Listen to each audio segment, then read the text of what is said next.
Bueno, bienvenidos al plenario 2 del curso de herramientas para el trabajo intelectual.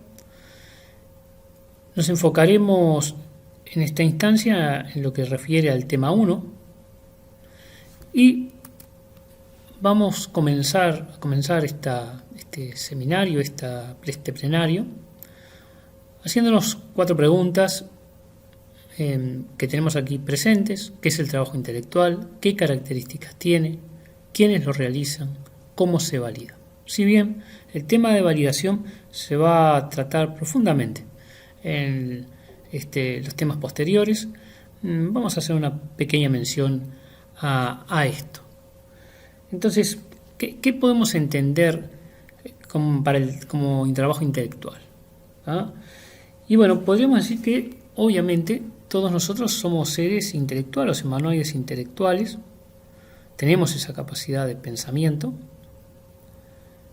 pero sin embargo acá distinguimos el hecho de que con ese intelecto se realice un trabajo, o trabajo donde el intelecto forma parte fundamental. Entonces, en nuestro contexto, vamos a intentar denominar a ese trabajo intelectual como una actividad mental donde está incluida la actividad del pensamiento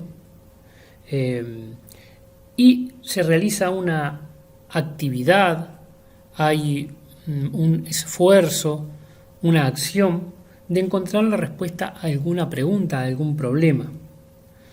Se establecerán relaciones, tal vez causalidades, o a veces también está directamente relacionado al trabajo intelectual con hallar una forma de conseguir algún objetivo. Obviamente tiene ciertas características, porque hay pensamiento crítico, se va a aplicar razonamiento lógico, puede haber toma de decisiones incluida, elementos de resolución de problemas. En las notas elaboradas por Juan Carlos Valle Lisboa, vean que aparece como definición claras del trabajo intelectual como aquel que utiliza procesos mentales de alto nivel. Por ejemplo, el razonamiento deductivo, razonamiento lógico, la imaginación, cosa que veremos y vamos a desarrollar más adelante, la planificación y comunicación usando el lenguaje, la escritura, para producir información. Eso tiene una característica importante del trabajo intelectual, y es que es una actividad profesional usando el intelecto y está muy relacionado con los procesos de investigación. Luego, tiene determinadas características donde está muy presente la capacidad de establecer relaciones entre conceptos. Tiene también la característica de que la imaginación está presente, que hay un cuestionamiento, hay una postura de cuestionamiento y de pensamiento crítico hasta el conocimiento hasta cierto tiempo. También tiene un tema relacionado con la temporalidad. Si bien ese trabajo intelectual puede estar abocado a resolver problemas aplicados en determinado momento, también puede estar dedicado a desarrollar conocimiento que tal vez se aplique dentro de mucho tiempo. Conocimiento básico.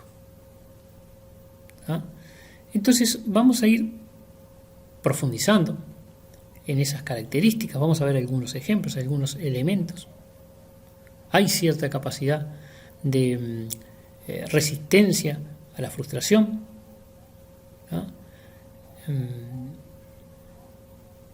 hay que ser resiliente, hay que ser perseverante. Vamos a comentar eso en el correr de la clase un poco para ir viendo esas características.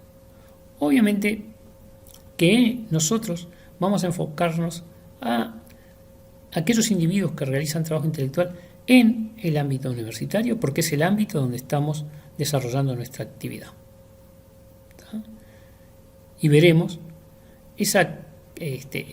cómo nuestra universidad, en su artículo 2 de la Ley Orgánica, habla explícitamente, como parte de sus fines, la generación de conocimiento científico, artístico, cultural, y todo eso se realiza mediante el trabajo intelectual. Obviamente ustedes como alumnos, nosotros como docentes, los investigadores, tenemos como tarea esencial el trabajo intelectual dentro de nuestra actividad en la Universidad de la República. Discutiremos también con profundidad más adelante la validación del trabajo intelectual, pero esencialmente se caracteriza porque este es validado por el conjunto de pares respecto a la producción que uno elabora. Pero vamos a ir viendo esto con ejemplos, despacito, y para ir entendiendo un poco estos conceptos. Para el trabajo intelectual se conjuntan 3 aspectos muy importantes para que uno pueda hacerlo y tenga éxito. Primero, saber qué hacer y por qué hacerlo. ¿Ah? Debe haber preguntas, objetivos que nos lleven a realizar ese trabajo. Por otro lado, saber cómo hacerlo, qué métodos aplicar, qué metodología es validada, ¿ah? Qué razonamiento lógico, deductivo o desarrollos experimentales hay que hacer para poder desarrollar ese trabajo o investigación. Y por último aparece el querer hacerlo, ¿ah? Tener esa vocación de saber, que es sumamente importante, ya que el trabajo intelectual requiere esfuerzo, algunos mucho esfuerzo. Por lo tanto, debe haber desde el ser humano que quiera dedicarse a este tipo de trabajo, la postura interior de la búsqueda de lo nuevo, podríamos decir de la verdad, de resolver preguntas, cuando son problemas aplicados, de ayudar.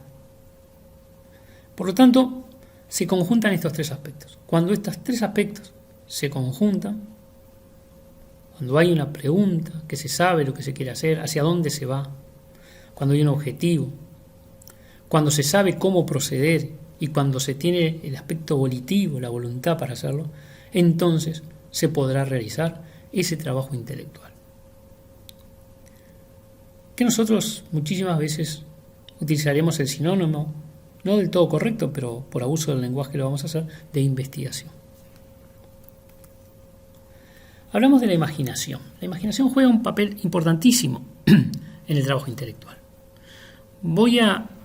Porque la mayoría de las cosas surgen y se elaboran como aspectos imaginativos en la mente. Podríamos decir que se ven previamente a uno poderlas formalizar. Vamos a tomarnos como ejemplo lo que son las geometrías euclidianas y riemannianas. Desde la historia,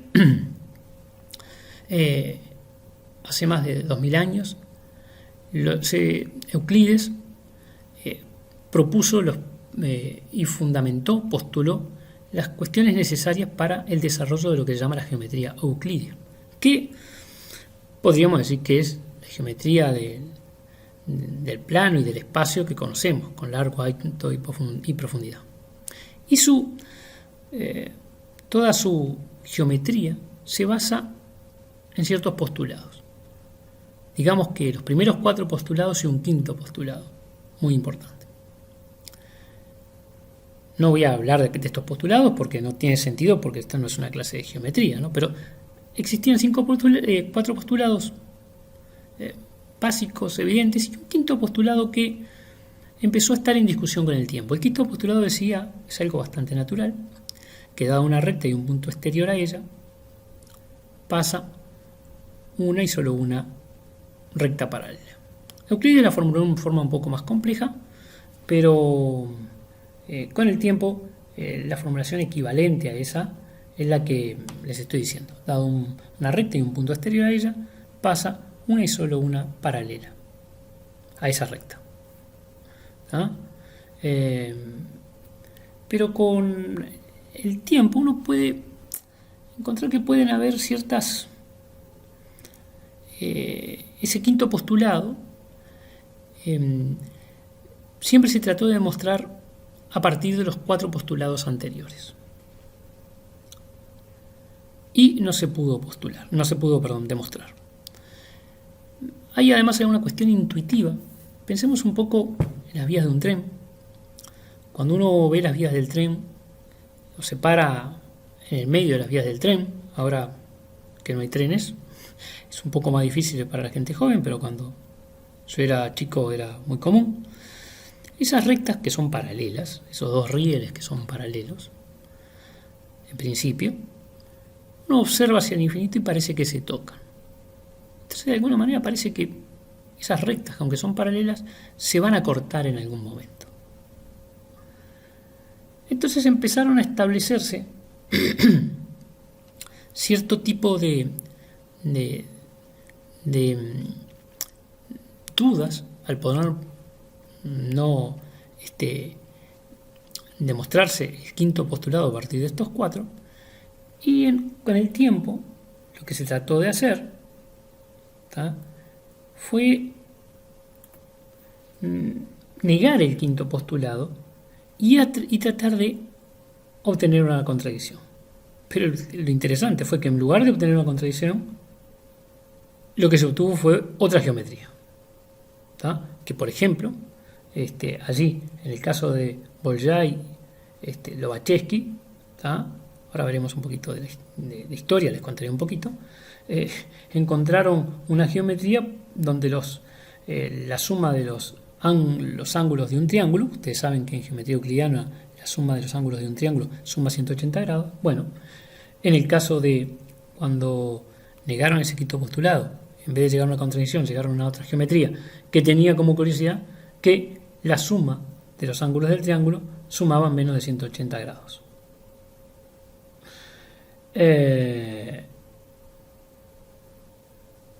Entonces, vamos a... Eso, de alguna manera, y después lo veremos con algunas imágenes,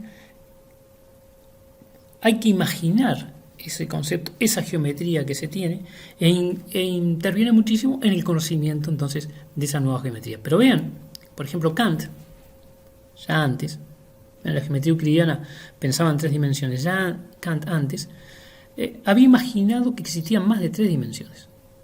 En Pensamiento sobre la verdadera estimación de las fuerzas vivas, él habla con una cita sobre espacios de más de 3 dimensiones en aquel momento. Una ciencia de todas estas posibles clases de espacios sería sin duda la empresa más elevada que un entendimiento finito podría cometer en el campo de la geometría. Si es posible que existan extensiones con otras dimensiones, también es muy probable que Dios las haya traído a la existencia, porque sus obras tienen toda la magnitud y variedad de que son capaces. Y eso veremos dentro de un rato, qué interesante, con una geometría hiperbólica, cómo aparecen en ciertas cosas, que podríamos decir, vivas y hechas. Entonces, hay una primera, vean cómo ahí interviene una intuición, un aspecto imaginativo de que la geometría va más allá de lo evidente de las 3 dimensiones, que es lo que podemos ver. O sea, geometrías de más dimensiones. Surgen entonces, digamos que por 1800, por allí, la geometría hiperbólica y esférica, las geometrías no euclidianas. Entonces tendríamos geometría euclídea, hiperbólica y esférica. En realidad estos son casos particulares de las geometrías riemannianas. Y que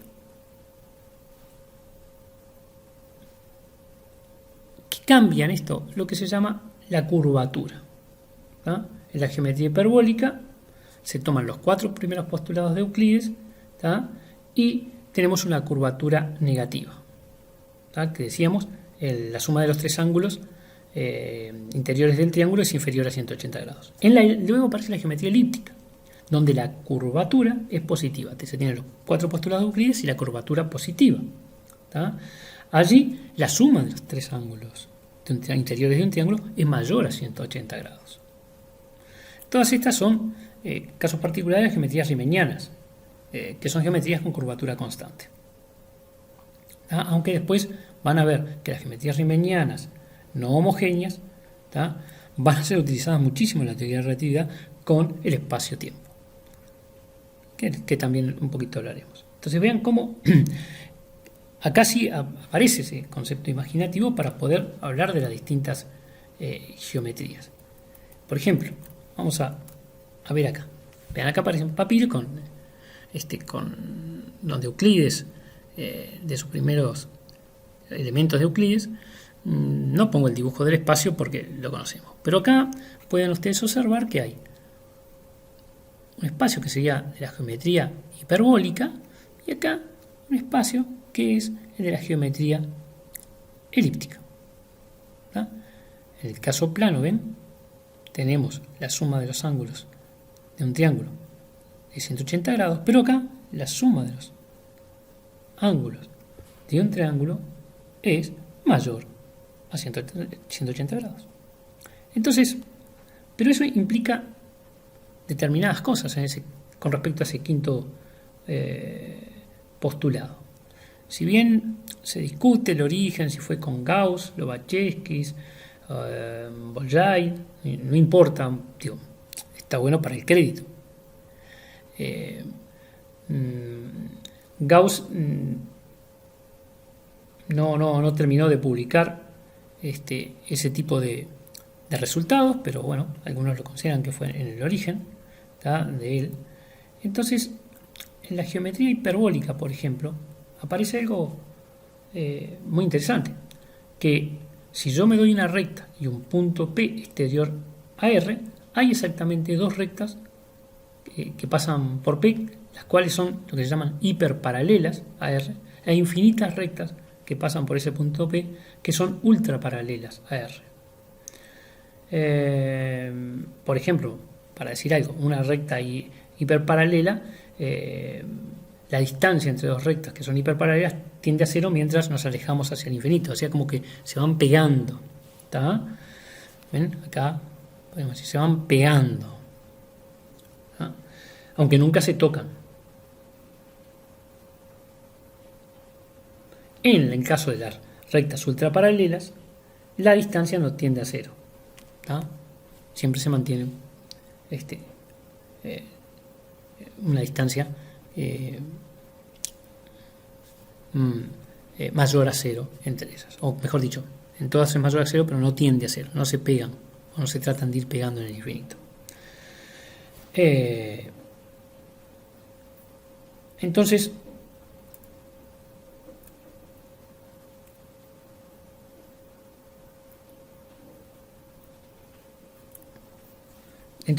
en cambio, en la geometría esférica, ¿tá? O elíptica, no hay ninguna línea paralela a través de un punto dado. ¿Tá? Entonces, vean, en el caso hiperbólico, a un punto y una recta hay infinitas paralelas, en el euclídeo hay una paralela, y en el caso de la geometría elíptica no hay ninguna paralela. Pero eso todo parte de no tomar como cierto el quinto postulado de Euclides. Y observen cómo interviene la imaginación, porque cambia la estructura, ¿tá? Del espacio, ¿tá? De la geometría. Y luego esto como decía, son casos particulares de lo que es la geometría riemanniana, donde son donde se consideran, ¿no?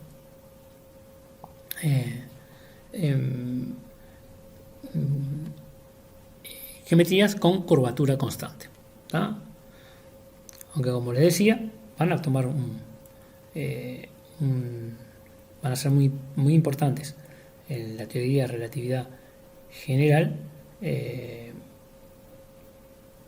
cuando se consideren localmente, ¿no? Cuando esa curvatura puede variar localmente.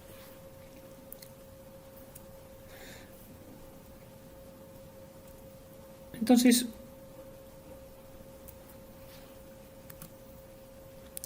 hay un procedimiento que desarrolló una matemática de la Universidad de Cornell,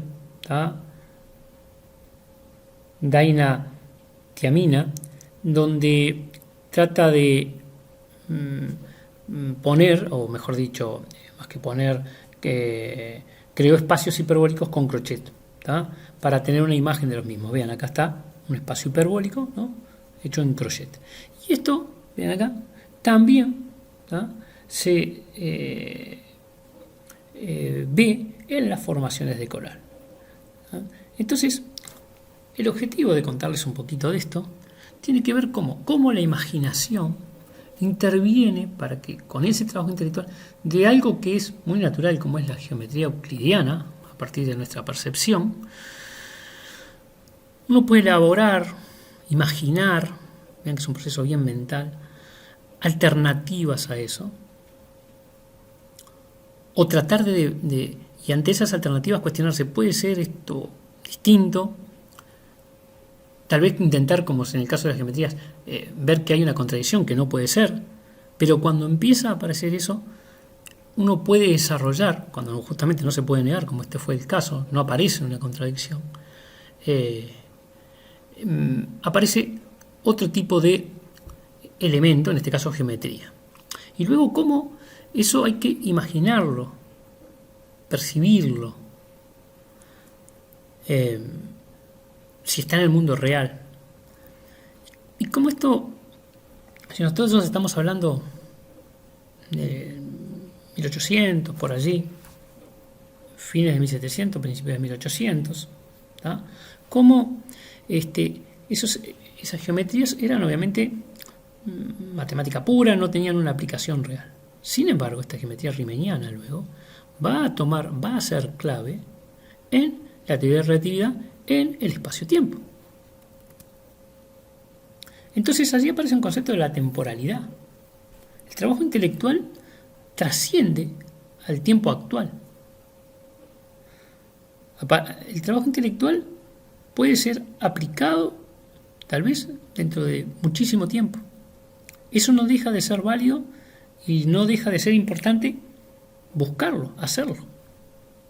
También el trabajo intelectual puede ser correcto o tener su ámbito de aplicación en determinado tiempo o ser validado por la comunidad en cierto tiempo y luego se puede ver que tiene fallas o es incorrecto. En la física eso es claro, ¿no? La mecánica newtoniana, que dominó el mundo durante muchísimo tiempo, luego se le empezaron a encontrar fallas. Ejemplo es la velocidad de la luz en el vacío. Y allí se desarrolla una nueva teoría a partir de Einstein, que es la de la relatividad. Entonces, si bien la mecánica newtoniana es válida en digamos, dimensión o en pequeña escala natural, ya no es válida en las grandes dimensiones. Y tampoco es válida cuando estamos hablando en distancias o magnitudes muy, muy pequeñas. Allí aparece la física cuántica. Entonces, eso es un componente interesantísimo, el de la temporalidad. Algo puede ser válido en un determinado momento para luego ser refutado, pero al mismo tiempo lo que el investigador hace en este tiempo no tiene por qué ser aplicado a este tiempo, sino que puede tener aplicación mucho tiempo más tarde.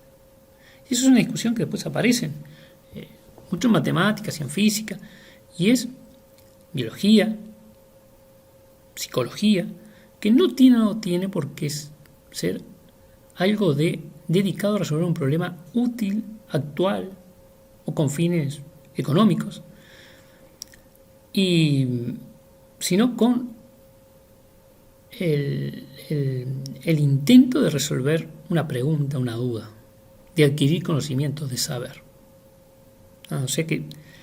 Y eso a veces pasa que se denigra ese conocimiento más puro, más atemporal, pero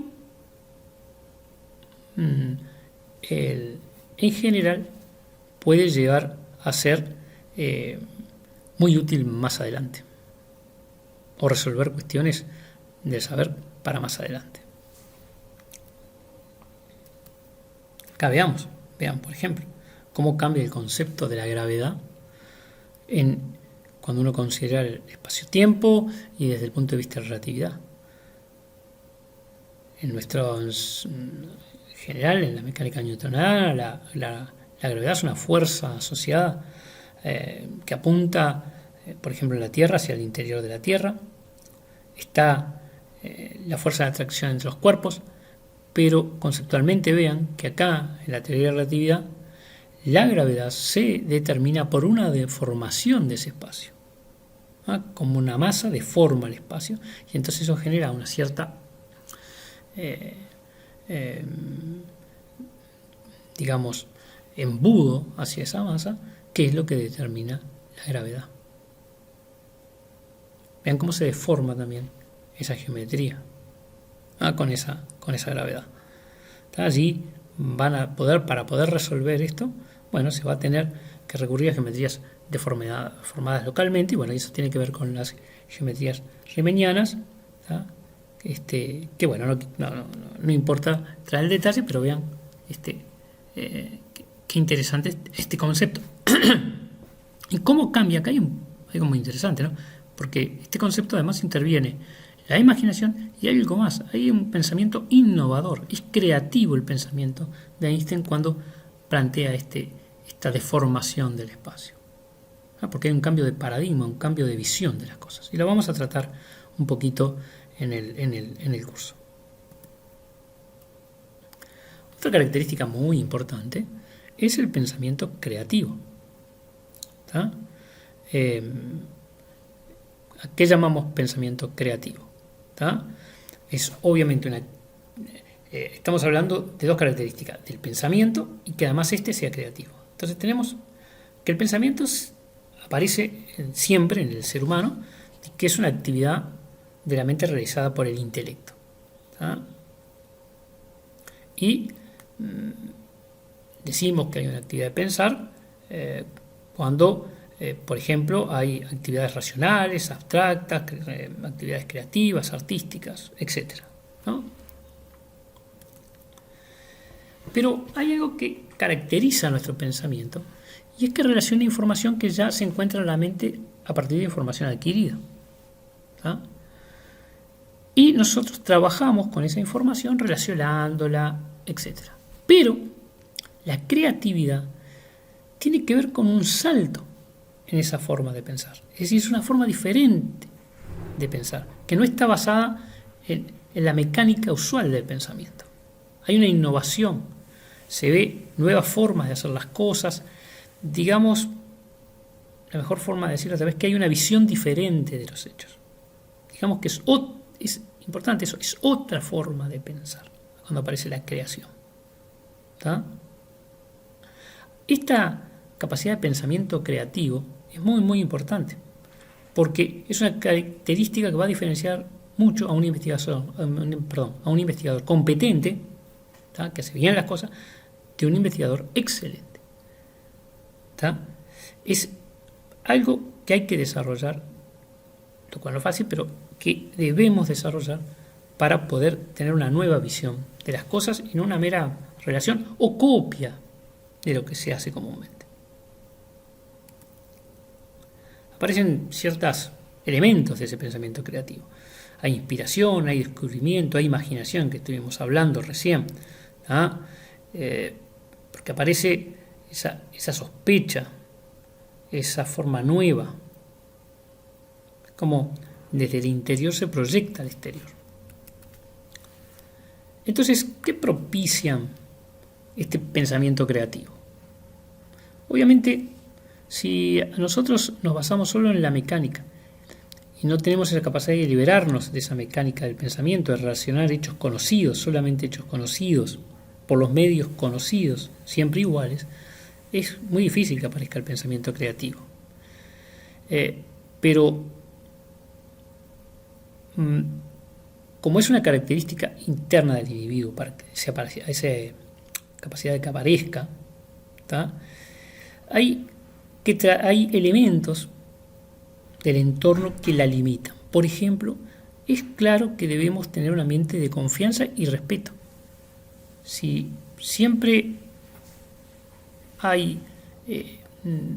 estamos con el temor, por ejemplo, hay que no tener temor a la censura, no debe expresarse la censura, porque siempre estamos con el temor a qué dirán, si nos equivocamos, si no hay respeto y se critica no adecuadamente, o hay la burla, donde todo lo que provoca desconfianza, ese individuo va a estar limitado en su capacidad creativa.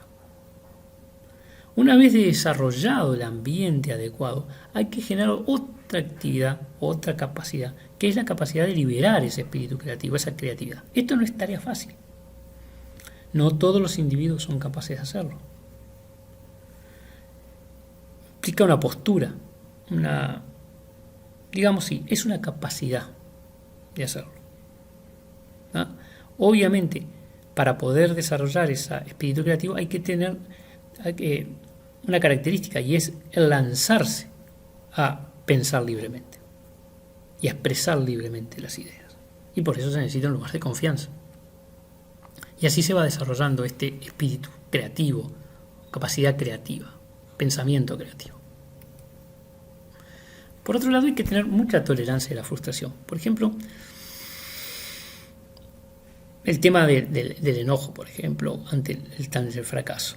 El éxito o fracaso depende de la sabiduría y la inteligencia, que nunca puede funcionar apropiadamente bajo la influencia de la ira. Eso lo dice el Dalai Lama, independientemente de que opinen cada uno, ¿no? Pero sí aparece ese elemento de que obviamente tenemos nuestras cualidades para obtener el éxito, pero sí hay que tener cierta capacidad de superponerse al fracaso, de no enojarse, o mejor dicho, uno se puede enojar en un momento, pero luego de superponerse a eso, no mantenerse, y más allá de la búsqueda de excusas, esa característica de tolerancia a la frustración en nuestra sociedad no está muy desarrollada. Por eso es que mucha gente abandona rápidamente estas tareas donde hay que pensar. Veamos un ejemplo de tolerancia a la frustración que, por ejemplo, nos lo da Katalin Karikó. Esta señora tiene que ver con el desarrollo de las vacunas, pero vean, este trabajo fue de 40 años. ¿Tá? Esto que desarrolló estas vacunas contra el COVID ahora, el conocimiento, las técnicas basadas en ARN, vean que ya hace muchísimos años que se están trabajando. Esta señora, junto con Weizmann y otros, trabajaron 40 años para que se lograra este conocimiento. Pero lo interesante, como ella pone, que ahora vamos a leerlo, pero tuvieron muchísimos fracasos. Si no hubieran tenido esa tolerancia, la frustración, esa capacidad de sobreponerse, hubieran abandonado la investigación y no hubiera llegado ese conocimiento actualmente. Como ella misma dice, recibí una carta de rechazo tras otra de instituciones y compañías farmacéuticas cuando les pedía dinero para desarrollar esta idea. Otro grupo de investigadores también decían, todo el mundo pensaba que era una locura, que no funcionaría. Sin embargo, al perseverar, lograron ir armando este conocimiento que luego, que además es lento, vean que es lento, para que pudiera llegarse a la capacidad de desarrollar lo que hoy son estas vacunas, que se desarrollaron rápido, sí, pero el conocimiento estaba. Vean que Karikó y Weizmann patentaron estas técnicas para crear el ARN. Obviamente cuando se patentan son parte de la universidad donde trabaja, pero la Universidad de Pensilvania en ese momento decidió dárselos a una empresa y las vendieron por $300.000. Vean que ahora son millones y millones lo que valen estas ideas y lo que están recibiendo las compañías. Eh,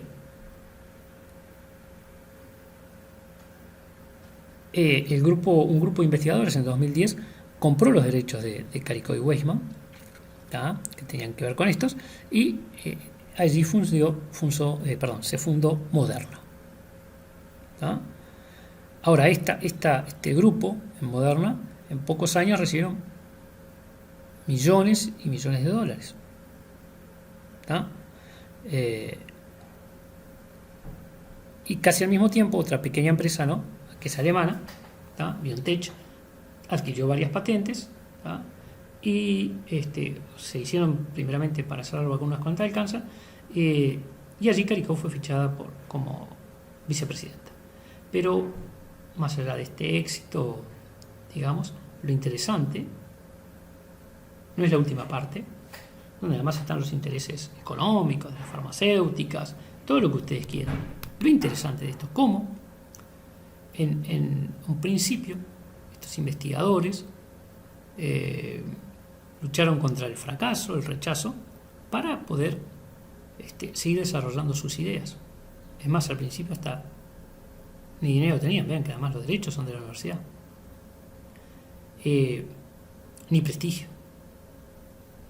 Entonces es interesante esa capacidad que tienen los individuos, y es importante el que se dedica a hacer trabajo científico, de tener esa capacidad de imponerse a la frustración y al fracaso inicial. Otra historia interesante es la de Galois. Galois es realmente una persona, murió a los 20 años, ¿no?, antes de cumplir 21 años, matemático muy famoso, digo, no muy famoso ahora, no en su época, más bien todo lo contrario, vamos a ver su historia, pero vean cómo aparece la constancia, está mezclado con su conocimiento y la ética asociado a las necesidades sociales y políticas y del pueblo en su momento. Y entonces vean que nace en 1811 y muere en 1832, ¿no? Desarrolló muchísimas teorías que hasta hoy se utilizan en infinidad de cosas, y que está la teoría de Galois. Fundó bases para la teoría de grupos, la resolución de ecuaciones mediante radicales, bueno, en fin, es un matemático, vean allí, yo no lo voy a leer.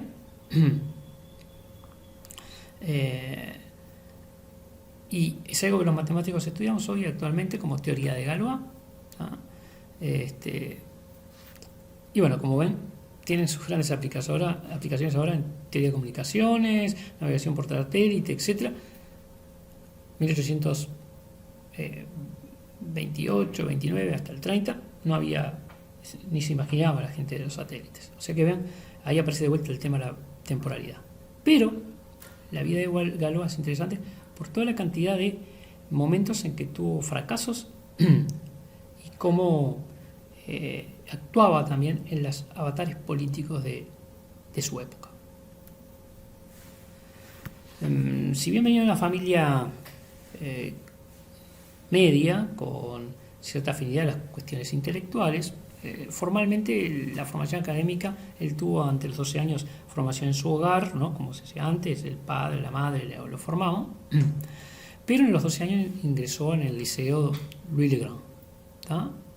Allí había estudiado Robespierre y Victor Hugo, ¿tá? Y allí también tuvo sus primeras incursiones de tinte político, ¿tá? En esos momentos hubo un enfrentamiento con la dirección del instituto, donde varios compañeros fueron expulsados, Albano lo fue, pero lo marcó fuertemente, ¿tá?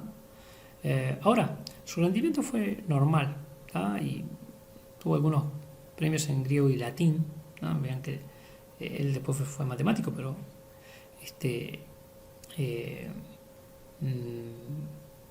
era una formación más abarcativa.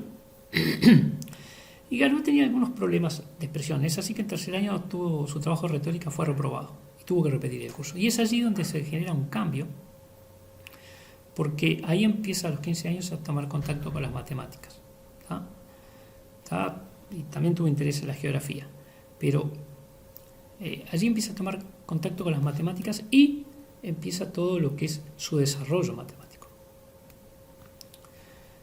Obviamente en aquel momento la escuela más famosa en Francia de matemática era la École Polytechnique, ¿no? La Politécnica. ¿Tá? Pero antes de terminar su bachillerato, él se trató de presentar al ingreso, ¿no? la prueba de ingreso al Politécnico. ¿Tá? Lo cual fue rechazado porque obviamente no tenía el curso habitual de preparatorio de matemáticas, etc., ¿no? Pero con su carácter muy vehemente que tenía Galvano, aceptó ese rechazo y comenzó una serie de enfrentamientos. Siempre, además ya de haber tenido su actividad política y ser rebelde, esto aumentó su rebeldía y de oposición a la autoridad. ¿Tá?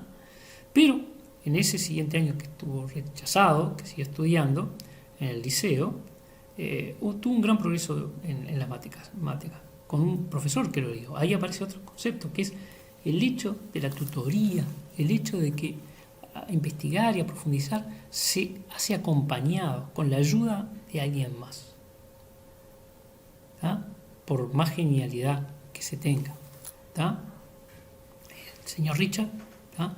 Fue quien lo ayudó y trató de que fuera admitido en la escuela politécnica. ¿Tá? Esta ayuda de Richard no fue tomada en cuenta, obviamente, pero generó una gran capacidad matemática en Galois.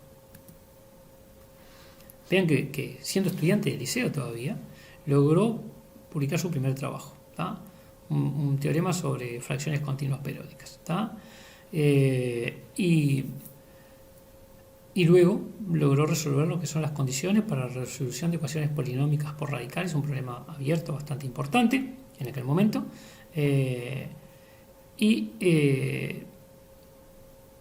Tuvo grandes avances en lo que luego se conoce como la teoría de grupos, que se enseña todavía actualmente. ¿Tá? en esa edad. Pero entonces se va a presentar a su siguiente examen en la escuela politécnica, el segundo. En esos el papá se suicida y Galois se presenta en ese contexto, pero en el examen de ingreso los examinadores le hacen ciertas indicaciones, ciertas observaciones, y Galois con su carácter se rehúsa a justificar algunos de sus enunciados y tuvo un altercado allí y fue rechazado. Eso fue un rechazo definitivo, o sea, lo cual lo obligó a entrar en la escuela normal. ¿Tá?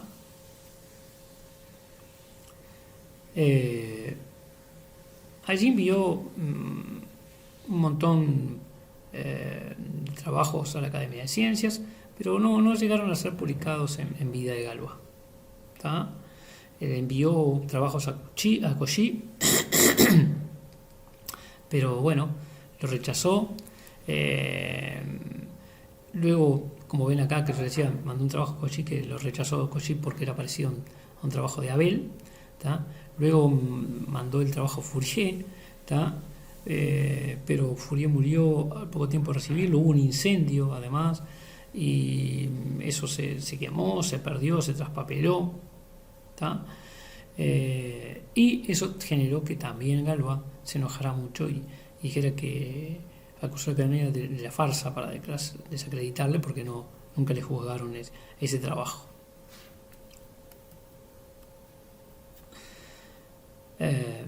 Sin embargo, bueno, Galois siguió trabajando, publicó tres artículos y están los fundamentos de la teoría de Galois, pero no estaba totalmente desarrollado, estaba inconcluso, ¿tá? Pero fue totalmente revolucionario, ¿no? Había llegado lejísimo en lo que es la resolución de las ecuaciones polinómicas. Pero al mismo tiempo, Galois era un republicano y empezó a entablar cuestiones, tuvo actividad, ¿tá? en algunas revueltas. Entonces tuvo una activa participación en manifestaciones y sociedades republicanas, y eso le valió que fuera expulsado de la escuela normal, que fuera detenido, encarcelado. Lo lograron sacar, pero luego fue nuevamente arrestado y pasó 8 meses en prisión. Luego que salió de la prisión, muere rápidamente en un duelo, que nunca se supieron muy bien si fue un duelo. Parece que fue un duelo a causa de una dama, pero no se sabe muy bien si fue a causa de la dama o fue provocado para que, generar el duelo, porque van a ver que se enfrenta a un experto espadachín. Fue un duelo a pistola, pero era un individuo con mucho entrenamiento. Galois era un matemático, lo cual obviamente iba a perder, ¿no?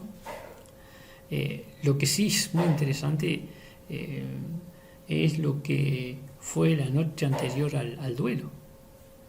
Entonces, porque Galois estaba tan convencido de que iba a morir, que pasó escribiendo cartas y lo que sería el ensayo de sus teorías, lo que es su testamento matemático, que son los que luego terminaron publicando y dando origen a esta gran teoría. Aunque describe más o menos las implicaciones del trabajo,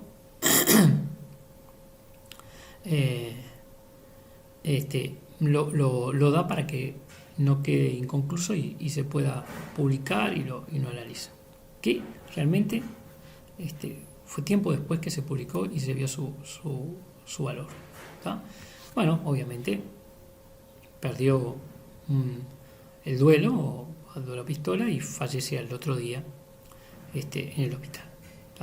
Interesante son sus últimas palabras, que dicen: no llores, necesito todo mi coraje para morir a los 20 años. O sea que vean, una historia un poco que a mí me gusta contarla,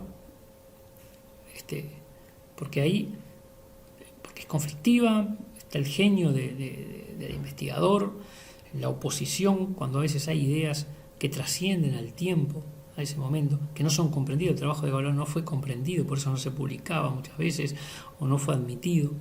Su compromiso en su creencia política, en este caso republicana, y bueno, termina siendo una cuestión, digamos, con su muerte prematura y no sé cómo llamarla, no sé, no digo inspiradora, pero realmente impacta. Entonces, Liouville, vean, en el año 43, él muere en el 32, ¿está? 11 años después.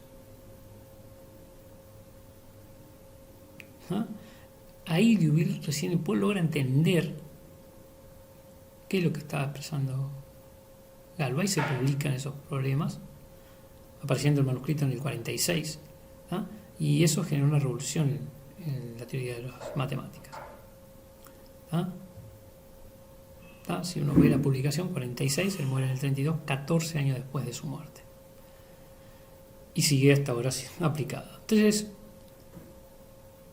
obviamente no es la búsqueda del éxito, sino a veces la búsqueda de la verdad. Aparece en individuos conflictivos. Podríamos poner otras historias, sería muy largo para este curso. Busquen, porque es muy interesante. Y esa capacidad de enfrentarse a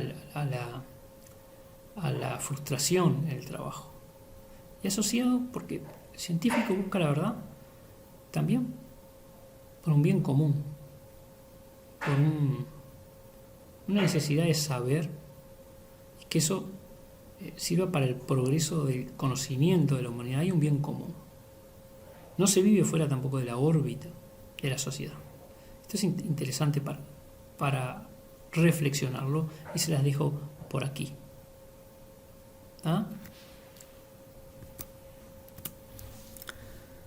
¿Cómo se realiza el trabajo intelectual en la universidad? Bueno, el artículo 2 de la Ley Orgánica nos habla de ese trabajo científico. Lo voy a poner, vean, en los fines de la universidad. Obviamente que los fines de la universidad está la enseñanza pública superior, ¿no? Cultura, artística. Está claro que eh, para el ejercicio de las profesiones libres, científicas, y le compete acrecentar, difundir, defender la cultura, impulsar y proteger la investigación científica, o sea, impulsar y proteger la investigación científica, o sea que el trabajo intelectual es clave para la universidad, es parte de sus fines, o mejor dicho, un medio para lograr sus fines, las actividades artísticas, contribuir al estudio de los problemas de interés general, eso se ha visto claramente en este estado de la pandemia, cómo la universidad ha participado fuertemente, porque debe hacerlo, porque es parte de su fin, tanto a resolverlo como para que la gente lo comprenda. Y luego tiene elementos éticos, ¿no? Defender los valores morales, los principios de justicia, libertad, bienestar social, los derechos de la persona humana y la forma democrática o republicana de gobierno. Esos son los fines de la universidad expuestos en la ley. Debe cumplir con esto.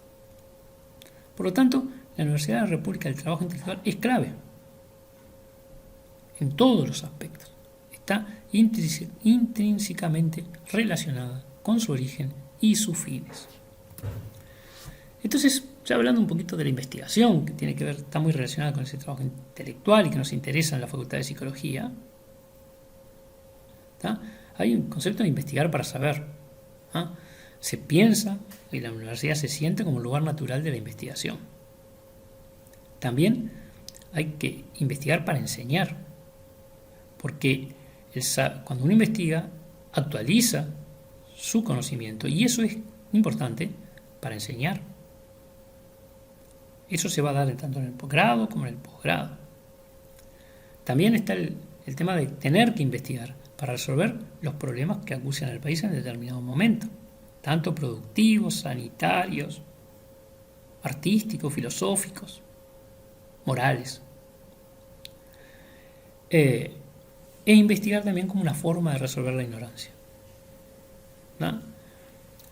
Es en la universidad donde, o se siente en la universidad como aquel lugar donde se aprende a investigar. Obviamente hay otros lugares que también tienen carácter universitario, ¿no? Lo estamos diciendo. Pero allí en la universidad, en su concepto general, es el lugar donde se aprende a investigar. Y a investigar se aprende investigando con un investigador, con la ayuda de otra persona. Siempre se necesita la ayuda de alguien. Por eso siempre está, ya en los posgrados, la figura del tutor. Lo vimos ahí, esa tutoría que tuvo Galois también, para esos avances, que ayuda a que la genialidad o la capacidad del estudiante, del aspirante investigador, se desarrolle. Es importante saber cómo se define la agenda de investigación, y allí entraremos, es decir, qué es lo que hay que investigar.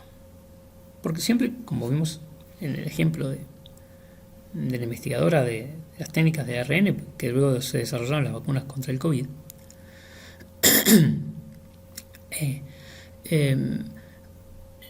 la investigación requiere fondos, requiere dinero, tiene necesidad de dinero. Entonces, y hay múltiples investigadores. Entonces, ¿quién define la agenda? ¿Qué hay que investigar? ¿Qué hay que financiar? Antes vamos a mirar un poquito, veremos ahí las visiones de Randall y Schutz con respecto a la investigación para el bienestar social, la visión de los matemáticos Mario Shevor y Roberto Markarian. Entonces, pero antes veamos lo siguiente. En la agenda de investigación hay determinados aspectos que hay que tener claro, y es que la investigación en sí misma debe fortalecer la enseñanza.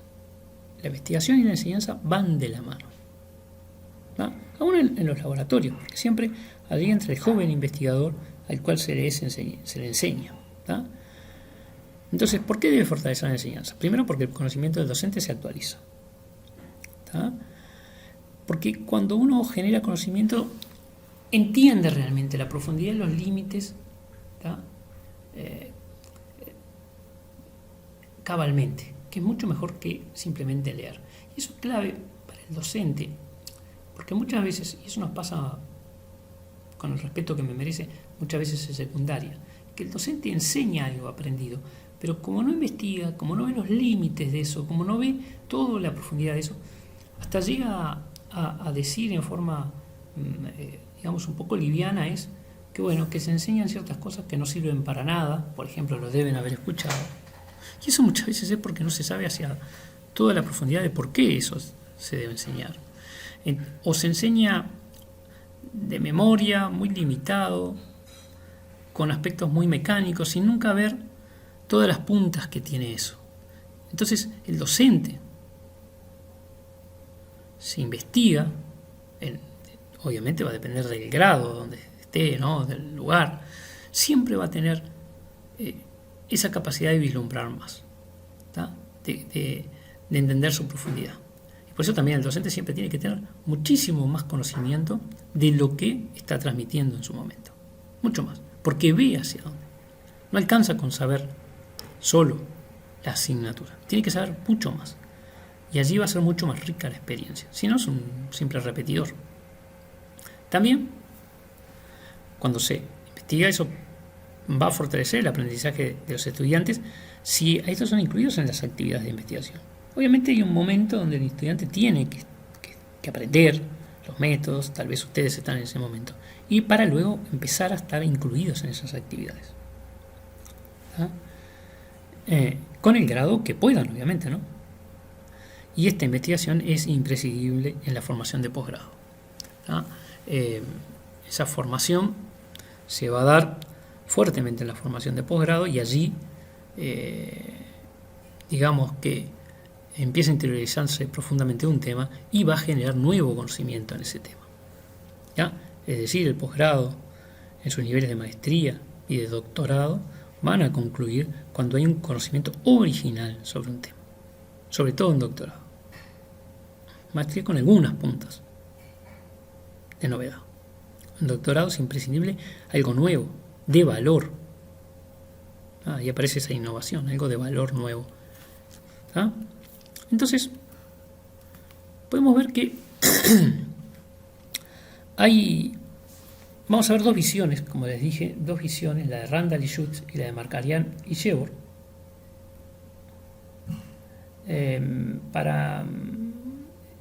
que hablan de la agenda, un poco de la investigación. Y por ejemplo, Randall y Schutz hablan sobre este tipo de investigación para lo que es la inclusión social, que en general nunca entra en la agenda investigativa, o mejor dicho, la universidad tiene su programa para la inclusión social, pero Randall y Schutz lo plantean en general, más allá del programa específico de la universidad, ¿no? Entonces, hay determinados problemas que afectan a los sectores más postergados de la población que ellos señalan no suelen entrar fácilmente y directamente en las agendas de investigación e innovación. Y dan varias razones del por qué sucede eso. Presentan 5 razones fundamentales.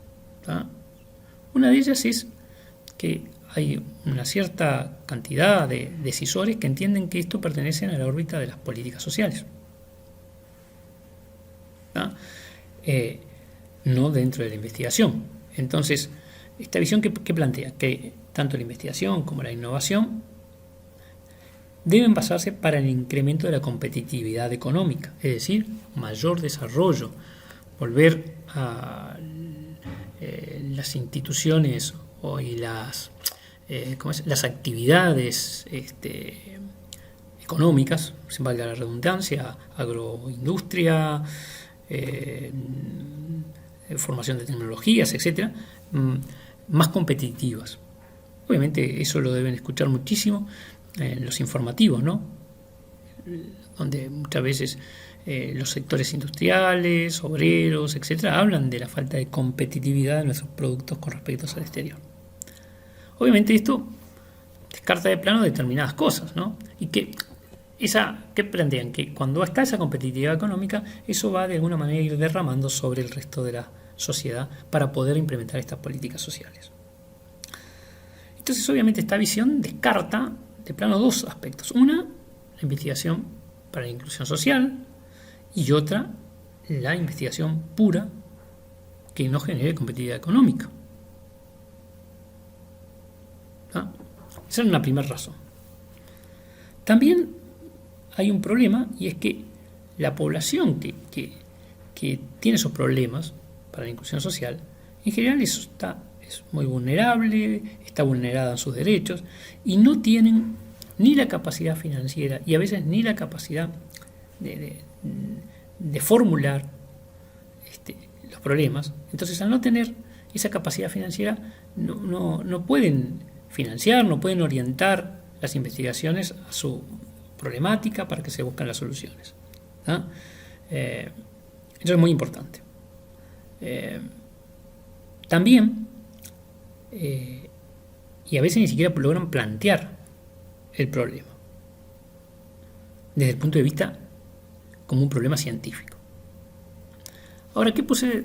También hay organizaciones que trabajan a nivel social para ayudar, para revertir esa exclusión. Pero hay un tema también de tiempo. Hablamos de la temporalidad hace un ratito.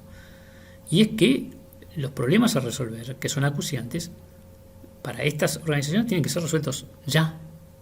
Porque va la vida de la gente, va la calidad de vida de la gente, la educación de la gente vulnerable, etc. Son para resolver ya.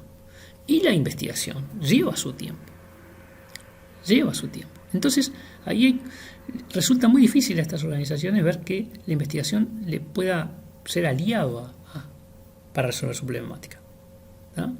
Allí el problema esencial es el tiempo.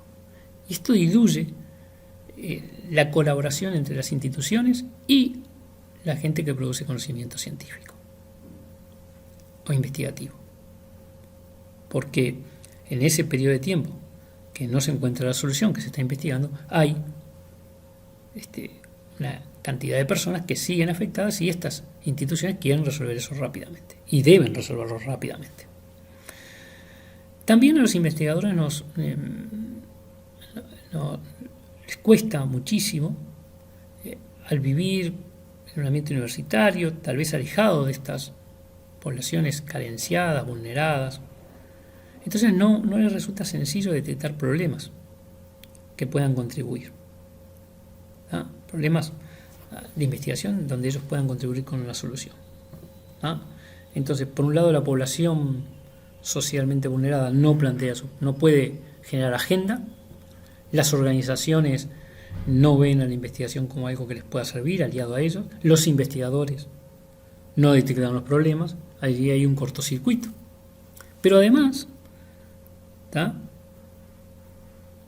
hay un tema que pasa por los investigadores, que es eso de la posible frustración que sus soluciones no se implementen, que sean poco difundidas, que sean poco valoradas muchas veces estas soluciones que están muy cercanas de investigación, transferencia, tal vez no sean valoradas para la carrera científica muy bien.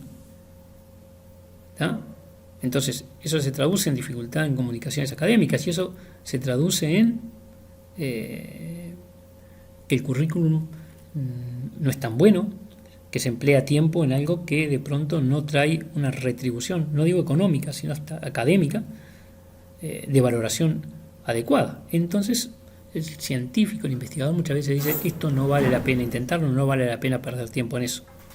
Y ese es otro de los problemas con los cuales hace que no aparezca en la agenda la investigación social.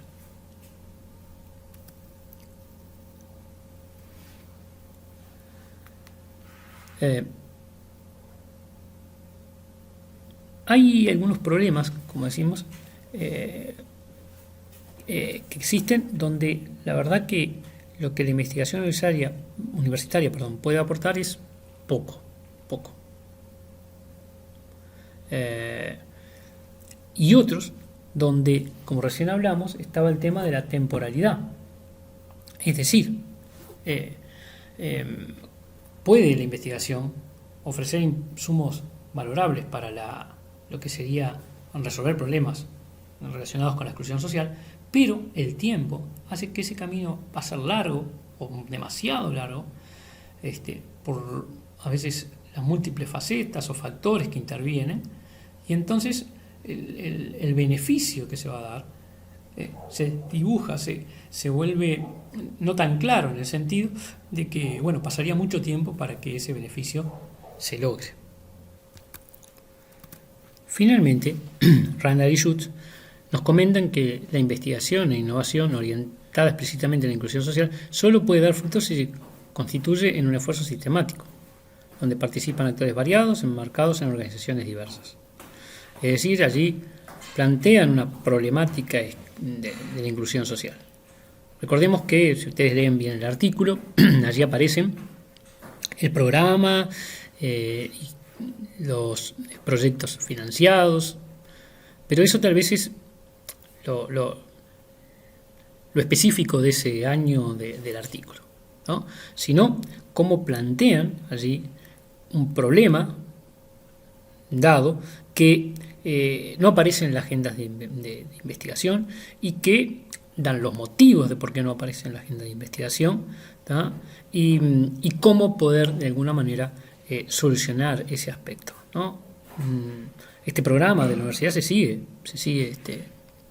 desarrollando, obviamente, pero bueno, también es verdad que es un programa con algunas dificultades para justamente encontrar esos investigadores, las problemáticas, ¿no? Y sin embargo es muy importante, ¿no? De estos aparecen infinidad de problemas a veces en la agenda de investigación, porque la agenda de investigación muchas veces es abordada por aquellos, o definida por los países centrales, ¿tá?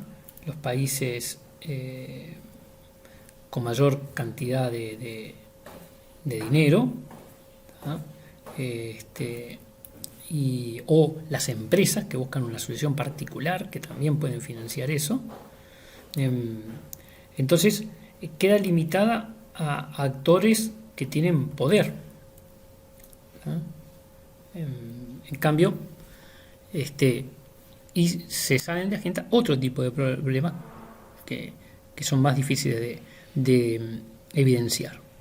También hay algunos que, por ejemplo, la investigación pura, sí a veces no tiene los problemas de la inclusión social, porque si bien tal vez el financiamiento de la investigación pura es más compleja, como hay una tradición muy antigua, ¿tá? Siempre hay actores involucrados o se reconoce socialmente su importancia, aunque sea mínimamente.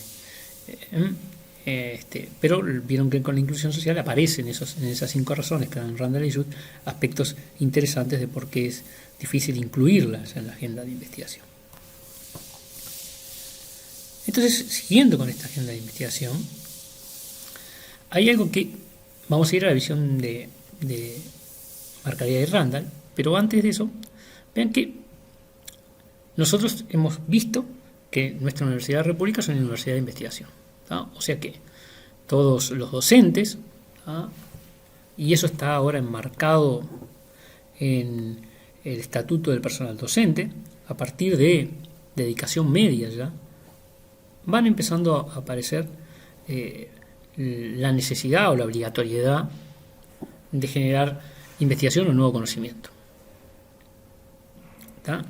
Y que eso, además, va a ser, como bien está acá expresado, elementos determinantes, son elementos a tener muy en cuenta en la evaluación de su actuación, es decir, para la renovación del cargo, ¿tá? Está el aspecto de enseñanza, obviamente, el aspecto investigación, el aspecto extensión. Y la investigación debe ser, obviamente la enseñanza, claro que sí, ¿no? Estamos de acuerdo, pero la investigación va a ser tenida en cuenta muy especialmente en la evaluación de su actuación. ¿Cómo hacerla después esa evaluación? Es todo un tema a discutir. Marcariar y Shebor lo tocan allí en su artículo,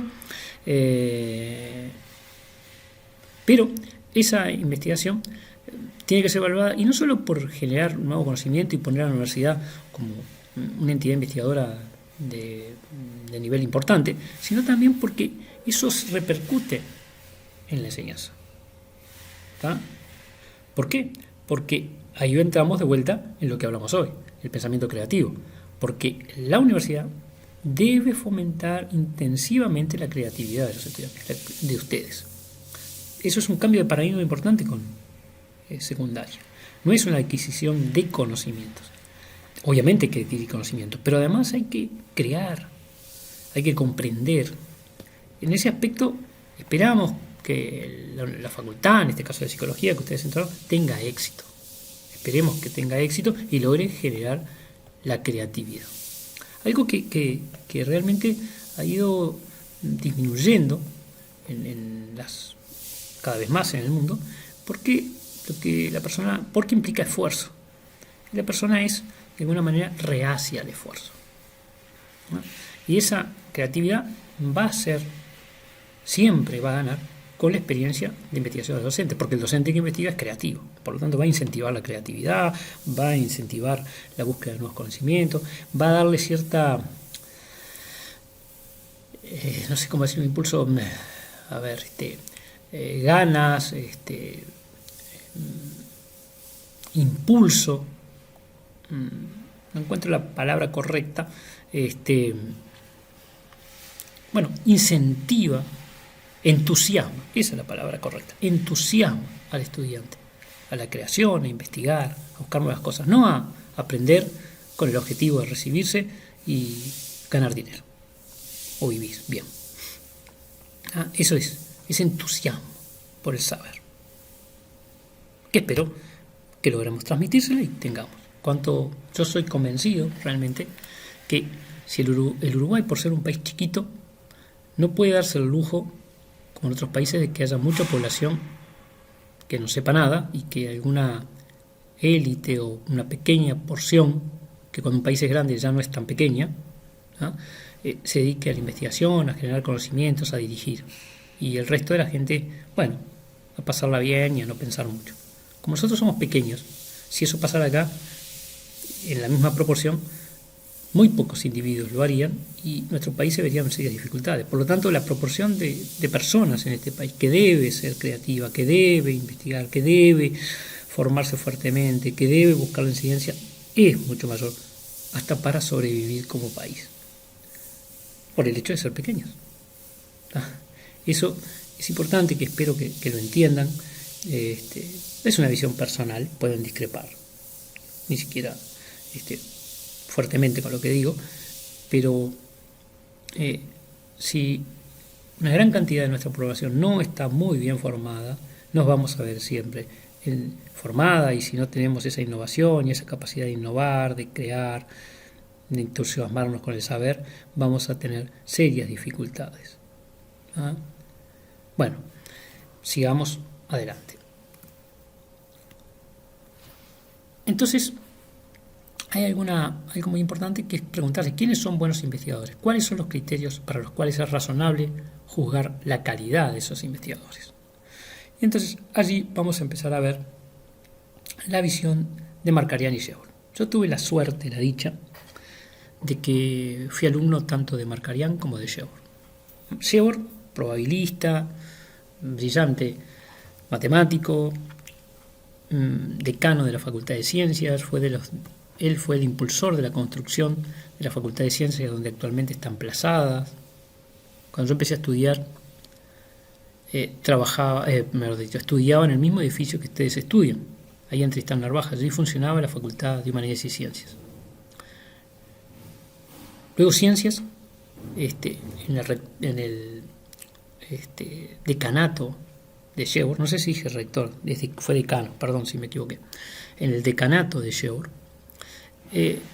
logró ir al lado de donde actualmente, a donde está, y que al lado está el Instituto Pasteur, ¿no?, en Mataojo, y se construyó ese edificio, con una visión clara de Mario, que además de ser un gran matemático, que incursionó en la probabilidad, en los procesos estocásticos, en los procesos de difusión, etc., tenía una gran capacidad política universitaria, una visión sobre la ciencia, y obviamente incursionó en esta discusión sobre la evaluación de la calidad científica. En este artículo que veamos es de las matemáticas, pero uno lo puede extrapolar hay que extrapolar lo que se dice de las matemáticas a veces a nuestra tipo de conocimiento, en este caso psicología. Bueno, Roberto Markarian, que es el hermano del técnico de fútbol, Markarian, ¿no? No sé, esto es como un comentario tal vez tonto, pero bueno, lo comento. Fue también profesor mío, fue rector de la universidad, y él se dedica a los sistemas dinámicos. Él me daba una asignatura que llamamos billares, vean qué nombre interesante, y no tiene nada que ver con el juego del billar, pero cuando uno piensa en las moléculas en el aire, que se chocan y golpean contra las paredes y sus movimientos, eso genera un billar. Se le puede llamar billar, ¿no? Porque hay rebotes y hay determinados lugares donde se golpea que bueno, uno puede predecir su movimiento, o pelotitas o moléculas que pegan cercanos se mantienen cercanas, pero hay determinados puntos, por ejemplo, las aristas en la habitación, etcétera, donde el comportamiento se vuelve caótico. Esto de caótico hay que entenderlo matemáticamente, ¿no? Pero, por ejemplo, un comportamiento caótico, que fue la primera vez que se habló, tenía que ver con el tiempo, ¿tá? Es que si tengo un proceso en el tiempo, por ejemplo, voy a hablar de estas moléculas que golpean la pared, y golpean en la arista en forma muy cercana, pueden, porque hay un comportamiento caótico, uno supondría que si golpean muy cercano, en su rebote seguirán siempre cercanas, ¿no? Los rebotes van a ser parecidos. Pero cuando se golpean esos puntos donde hay un comportamiento caótico, las trayectorias que siguen pueden diferir mucho. Piensen ahora sí en la mesa de billar, por eso se llama billar, en las esquinas del billar. Ven que cuando uno golpea la pelota y pega en la esquina del billar, puede salir como para cualquier lado. Bueno, eso funciona como un ejemplo de comportamiento caótico. Bueno, esto surgió la primera vez cuando, a partir de experimentos meteorológicos con la truncación de la serie, o sea que de la simulación que se estaba haciendo, y bueno, véanlo, búsquenlo en algún lado para ver eso, cómo surgió, y cuando se retoma el experimento, como estaba truncado, habían cifras a nivel, es decir, vean que si uno lo trunca a 16 decimales, es decir, lo que uno está errando es muy, muy poquito, ¿no? Pero sin embargo, después de ese proceso de truncación daban resultados muy, muy diferentes a lo que se esperaba, y era debido justamente a esa variación tan infinitesimal. Bueno, ven, de lugares cercanos se terminan en soluciones muy lejanas. Bueno, ahí hay varios criterios, no importa. Bueno, Roberto trabajaba en eso y los dos fueron profesores míos, lo cual, personas muy brillantes. Hoy Mario Yebor desaparecido, lamentablemente. Roberto todavía trabajando, y que forman parte de la tradición de matemática en Uruguay. Dicho esto, vamos a lo que está el artículo. Algo que es importante, que señalan los autores, y que yo lo resalto acá, no tiene que ver con la agenda, pero sí de cómo hay que fomentar lo que se llama tener grupos con masa suficiente.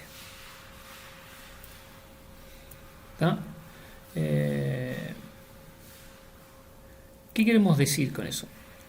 Ellos lo hablan así, ¿no? Lo primero que llama la atención es el tamaño del conjunto, ¿tá? Es decir, la cantidad de matemáticos. Ustedes saben que en matemáticas no lo sigue mucha gente, ¿no? Eso ya lo saben. Entonces, en América Latina todavía ese conjunto se ve más disminuido, la cantidad de personas que estudian las matemáticas. Entonces, ser pequeño, ser poca gente, condiciona severamente la riqueza y la complejidad de la vida científica.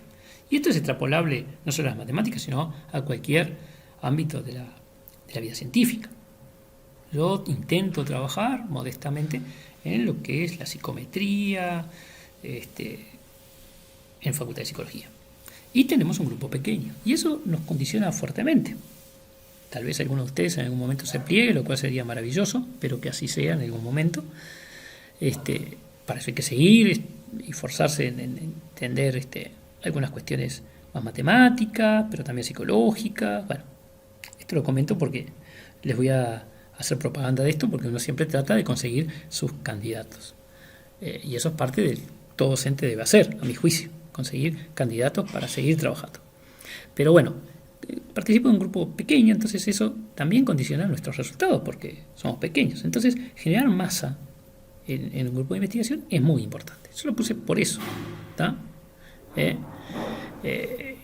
Entonces, como dicen Mario y Roberto, esto condiciona severamente la riqueza y la complejidad de la vida científica, pero también los efectos de la matemática en otras áreas de saber. Y ustedes podríamos poner en vez de la matemática, si tenemos un área de psicología o de las ciencias sociales, o lo que quieran, que es poco, el efecto de esa área en las otras áreas de saber. Ustedes saben que ahora importa muchísimo la interdisciplinaridad.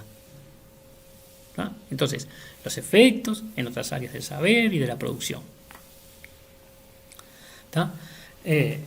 Entonces, vean cómo lo tengo en atención, porque también un aspecto importante para la investigación científica en determinada área, por eso está más allá de las matemáticas este comentario, por eso está este artículo. Es importante tener masa crítica, para que se produzca una reacción favorable. Y eso me cerraba eso que decían hace un tiempo. Nosotros somos pocos.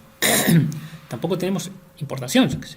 En Estados Unidos, cuando uno va, encuentra las universidades, gran cantidad de estudiantes de Oriente, de China, de Japón, de la India.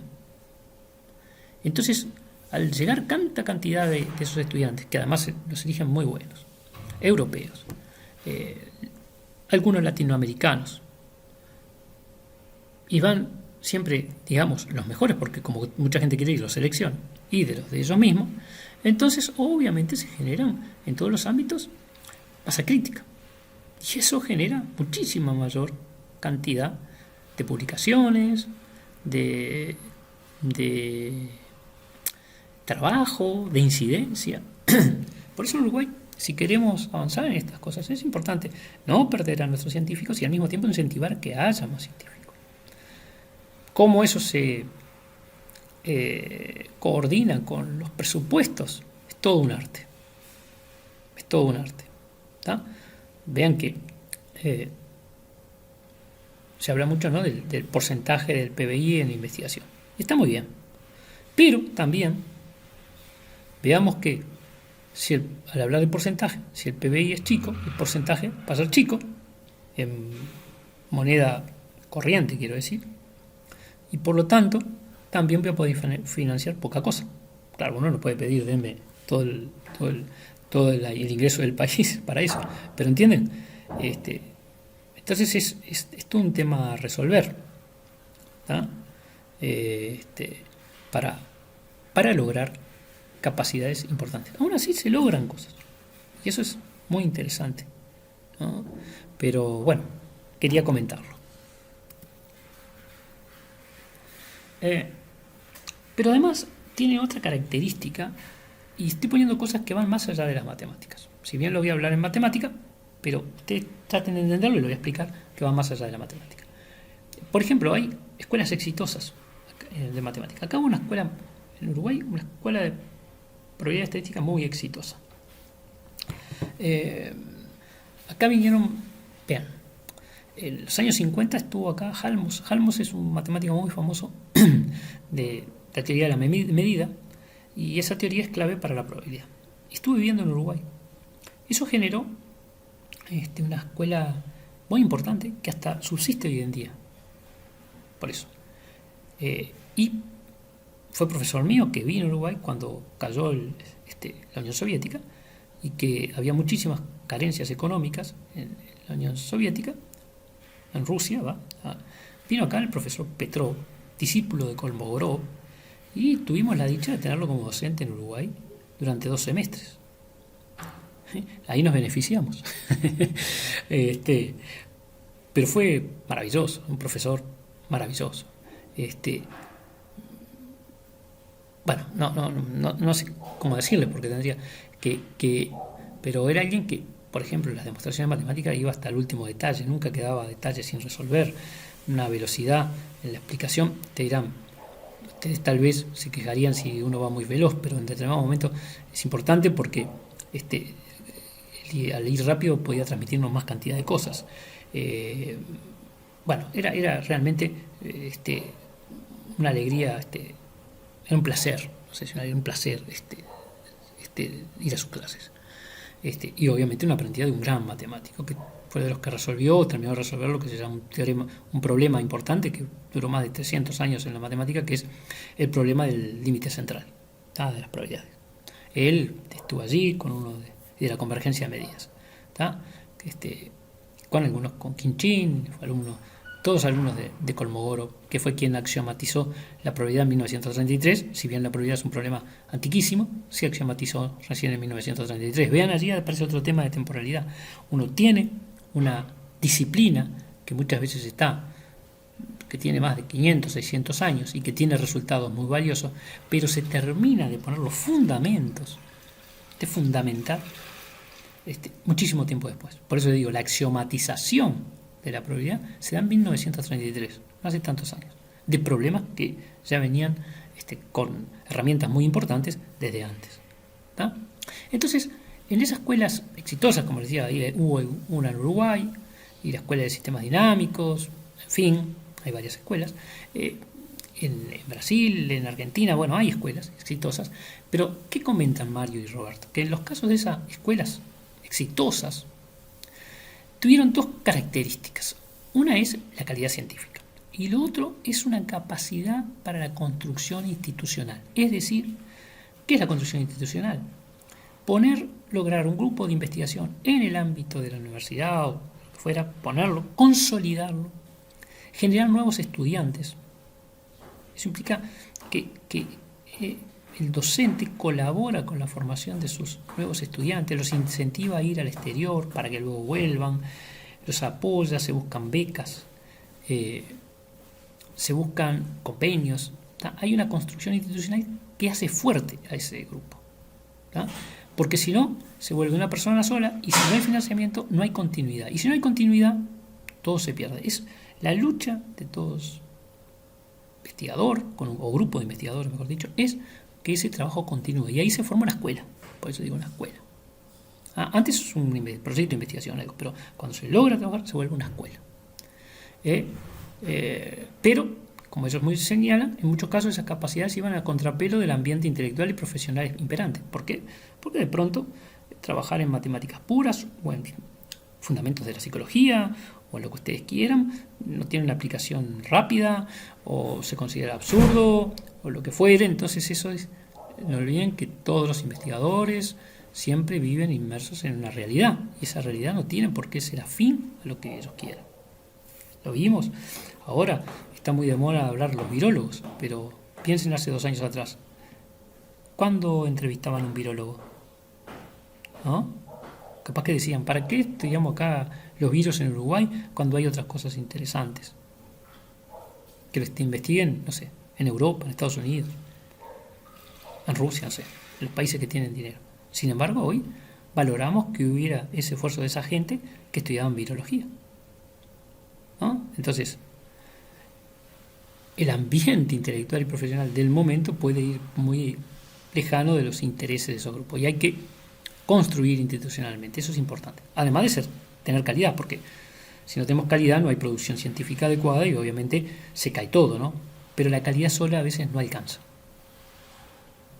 Muchas veces el individuo que no tiene esa capacidad de construir institucionalmente o resiliencia y ve que en su lugar no es muy valorado, emigra. Y ahí se pierde un investigador, y ahí se pierde una escuela en la región. Vean que esto va más allá de las matemáticas, no tiene nada que ver con las matemáticas. Está por esto en las matemáticas, pero va más allá. Ahora sí, también otro aspecto que hay que considerar, que ellos ponen muy bien, lo nombran en matemática, eso sí es muy específico, pero yo diría que en la psicología, ¿no? Y es que el desconocimiento que hay sobre los campos de investigación en determinadas áreas. ¿No? Sobre, eso lo mantiene, ¿no? El significado cultural, la importancia de la historia de la humanidad y su utilidad. ¿No? en las matemáticas es así.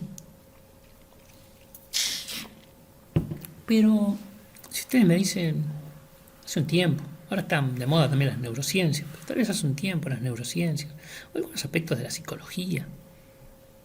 Capaz que yo no puedo hablar de qué es lo que conoce la gente porque estoy inmerso en la facultad de psicología y conozco lo que se hace, pero no sé si ustedes, capaz que mucha gente piensa que la psicología tiene que ver con el ámbito de la terapia, de la salud nada más, el tratamiento, pero abarca muchísimo más, y la investigación dentro de esto muchísimo más.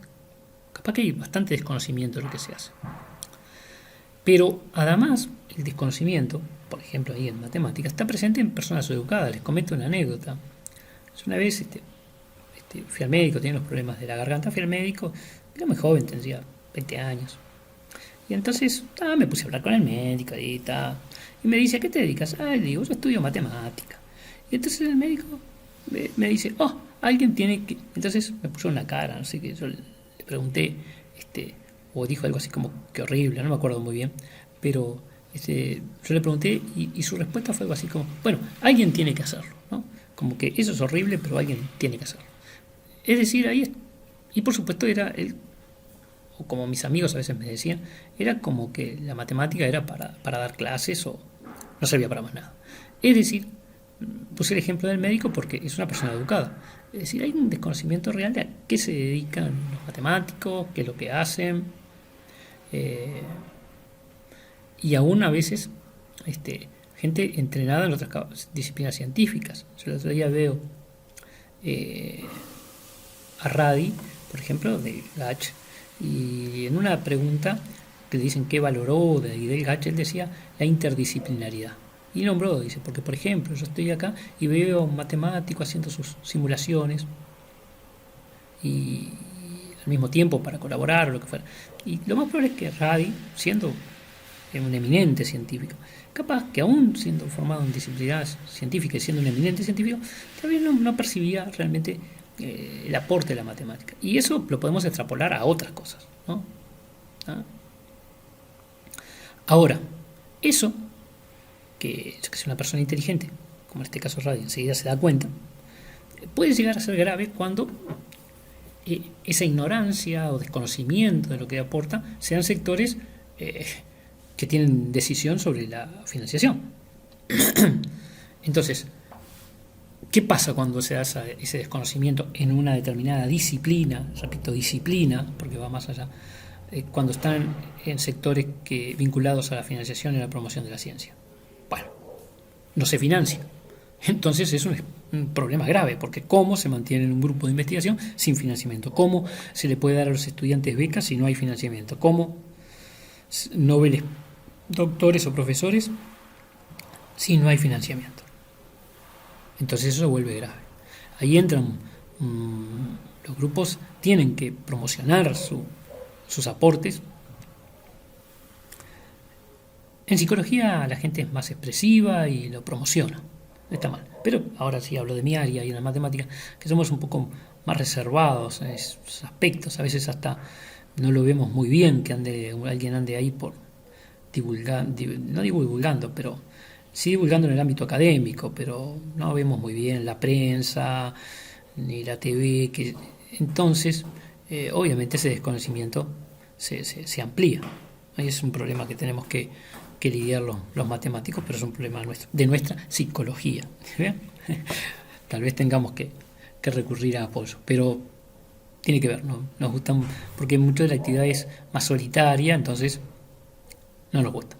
En psicología no es tan así. Por suerte, ustedes, por su carácter, son más expresivos, entonces lo comunican más y pueden de pronto sacar eso de la ignorancia más rápidamente, de la ignorancia del desconocimiento al resto de la gente más fácilmente que los matemáticos, los físicos teóricos, etcétera. Vean qué interesante es eso de evitar ese desconocimiento. ¿Y por qué? No tanto, ¿no? Porque si no puede morir el grupo de investigación en el sentido que no hay financiamiento.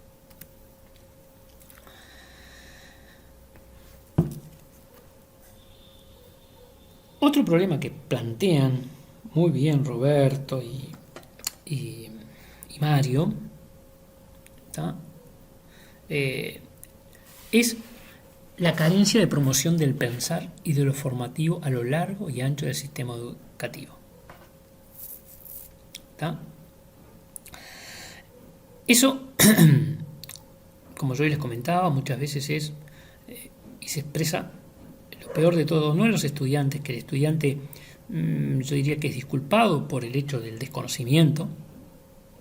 Peor es cuando se da a partir de un docente y que dice, ¿para qué enseño esto si no sirve para nada? O sea que vean, ya ahí hay una carencia en la promoción del pensar y lo formativo. Imagínense, yo soy un convencido que debería darse, que es importante hasta las cuestiones científicas, la literatura, hasta la mitología, el tener una formación bien integral, fuerte. Sin duda, si yo planteara esto en un ámbito para darlo en el liceo o lo que fuera, me sacarían corriendo. Pero creo que sería clave, porque genera una riqueza de conocimiento y de saber muy importante. Siempre así lo son los grandes científicos, pero o artísticos, a ver, digo. Es clave, sobre todo en el liceo. Pero hay una falta de promoción del pensar, solo ir al utilitario y al menor esfuerzo. Eso es grave. Creo que hasta a veces empieza a esa forma de pensar a meterse solapadamente en la universidad. No ayuda la cantidad de estudiantes, lo que se llama la masividad, no ayuda porque uno no puede establecer un contacto más cercano, es imposible. Vean que ustedes son 1015 alumnos, estaba mirando hoy, y ¿cómo uno puede tener un contacto cercano con 1015 estudiantes? ¿No? Entonces vean, eso no colabora. Pero también lo peor de todo es que a veces hay grupos reducidos, el liceo y a veces en la universidad, donde tampoco se genera eso porque no se visualiza el hecho hasta de la calidad educativa, de la exigencia o de aprender lo máximo posible de acuerdo a nuestras capacidades en el tiempo dado. Bueno, eso es algo que el Uruguay va a tener que discutir muy fuertemente. ¿Está? Y vean, eso también, que lo marcan muy bien Roberto y Shevor en su momento, Roberto y Mario en su momento, y es que cada vez menos estudiantes tienen un acercamiento hacia el estudio desinteresado. Eso pone en particular a la matemática, pero todavía hay dificultad, pero yo diría en todo aspecto del estudio desinteresado. Todo tiene un objetivo muy cortoplacista de ganar algo. Entonces, nadie hace una asignatura si no le genera créditos, nadie hace... Vean que hasta le llamamos créditos ahora. Le llamamos créditos. Hasta tienen un formato económico la forma en que llamamos a lo que gana un estudiante cuando aprueba un examen. Crédito.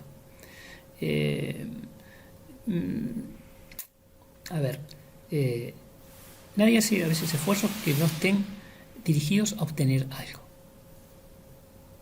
Cuando si ustedes ven, hoy les puse el ejemplo de Galois, hay un impulso desinteresado del saber, a conocer, entonces eso se ha ido perdiendo. A mí me da mucha tristeza cuando a veces un muchacho de 18, 19 años me pregunta, cuando uno le recomienda que estudie algo, aquello, me pregunta, ¿y de eso se trabaja, de eso se vive? Les puedo asegurar, ya siendo más viejo, que se vive de muchas cosas. No hay tanto que preocuparse de que se vive. Sería más interesante preocuparse si la actividad que voy a hacer me hace feliz o está asociado a mi vocación. Pero bueno, eso es lo que nos va inculcando el sistema educativo y, digamos, la sociedad actual. ¿No? Es así. Entonces aparecen esas carencias de educación. Y eso se ve agravado por los medios masivos de comunicación. Y ven, los medios masivos de comunicación, con todo el respeto que me merecen, son muy simplotes en algunas cuestiones, por la propia carencia de formación de quien comunica. pero también que proponen a veces, algo que aparece muchísimas veces, la gente quiere ser famosa, quiere ganar dinero. Entonces, esa forma de pensar conspira fuertemente con el hecho del estudio desinteresado. Que ahí Mario y Roberto apuntan muy bien. Y en lo que es personal, yo lo veo muy difícil de un cambio, porque como lo que puede hacer la universidad con los profesores que les interese ese aspecto es muy poco con respecto a toda la fuerza que puede hacer la forma imperante actual de pensar en la sociedad. Eso es así. Entonces, yo se los comento porque es interesante empezar a pensar más profundamente en estos temas. Ustedes son muy jóvenes y tienen la suerte de tener toda una vida por delante, por lo tanto, piensen en estos temas.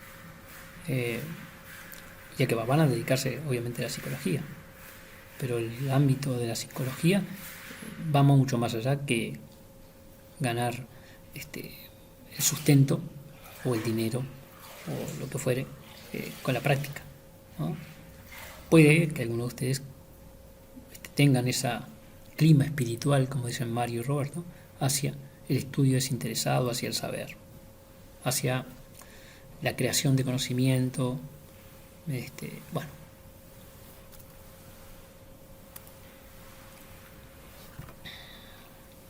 Ahora, eso también apuntan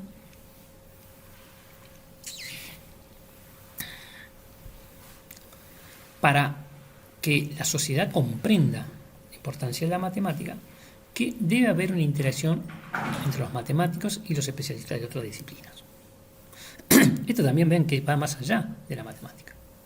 Es decir, habla de esa interacción entre mi grupo de trabajo. Cuando digo mi grupo quiero decir de cualquier disciplina, el grupo de ustedes, el del colega, el grupo ese de trabajo con las otras disciplinas, la interdisciplinaridad. Porque entonces allí lo vamos a poder compartir con los colegas primeramente, pero además va a llegar a la sociedad esa importancia, ¿no? Y cuando algo se visualiza importante, entonces la gente quiere hacerlo. Cuando digo importante, no importante solo desde el punto de vista de lo que voy a recibir, sino importante desde el punto de vista para el bien social.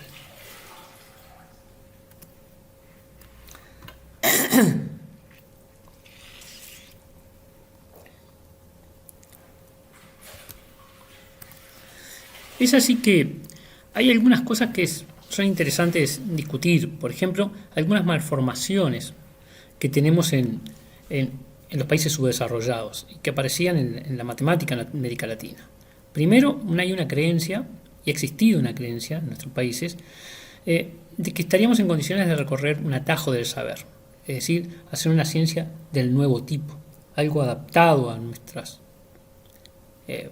creencias políticas, económicas o de la América Latina, en este particular que discuten ellos en el artículo, ¿tá? Es decir, algo que de alguna manera niega todo el caudal de forma de hacer, del know-how metodológico de la ciencia en siglos para generar algo nuevo, propio, pero que requiere un atajo. Y eso genera varios problemas. Y por otro lado, hay otro grupo también de personas, de investigadores, que lo que dicen, o de tomadores de decisores, que dicen que lo que hay que hacer es imitar, ¿tá? Adaptando las formas, instituciones y temáticas que hace el mundo desarrollado. Entonces hay como una dicotomía allí entre algo divorciado de la historia científica y metodológica del mundo que se ha generado a través del tiempo, y por otro lado otra y que es difícil a veces de fundamentar, y por otro otra que niega la capacidad de creación, porque lo que hay que hacer es imitar, ¿no? Hacer lo que hacen otros. Y eso muchas veces lo escuchamos, ¿no? Y tal país hace tal cosa y nosotros sacamos tal otra. Bueno, ni una ni la otra. Hay como una dicotomía que es peligrosa, por un lado, y pasa. Entonces, allí plantean tanto Marcarían como Shebor el equilibrio entre estas cosas, ¿no? Para la construcción de escuelas, en los esfuerzos, que ya ellos plantean que son siempre difíciles, para no tener un pensamiento simple, unidimensional, a veces basado en factores de creencias políticas o sociales, ¿tá?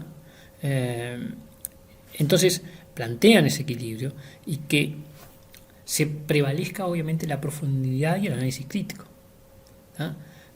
El análisis correcto, siempre hay que destinar un tiempo a ser profundos, a tener un análisis crítico de las cosas, sobre esa ciencia de corto plazo, de resultado inmediato, o también lo que se conoce publica o perece, es decir, esa necesidad de publicar para mantenerse, por ejemplo, renovar los cargos, etcétera, aunque la publicación sea de mala calidad.